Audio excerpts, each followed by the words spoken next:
you know, we grew up in the town that was always told you're in the valley, you'll never get a tornado. So my parents, who, you know, had raised us in this town, I was kind of watching them, and you could tell just by their faces that, okay, this is serious. We were standing outside kind of checking things out. People didn't really think it was going to amount to anything.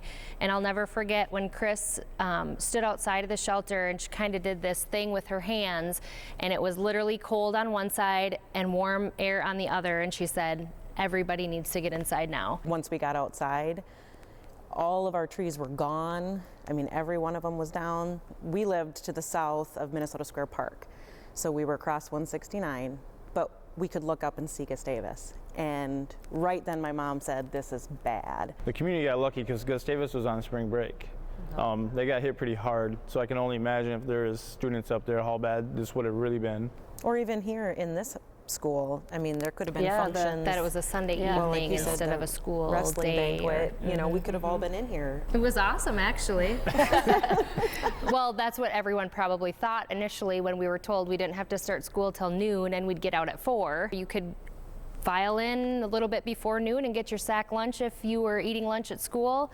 The little kids would be filing out with their sack lunches, and their school day, like if they wanted breakfast, started at 6:45 in the morning. For me as an adult now, it really did change my perspective on kind of what was important. What's important, yep, exactly. And like what you were saying about, I think our class became closer as a graduating class, because we valued, I think, a little bit more that, hey, we're not going to see each other in a couple months. We're all going to go separate ways, but we get this, I don't know, opportunity to go back to elementary school where we began and just kind of, you know, hang out. So much about the character in this town and how we came together. I honestly feel like that has drawn more people to this community. Seeing the community center, I mean, that was a huge jump.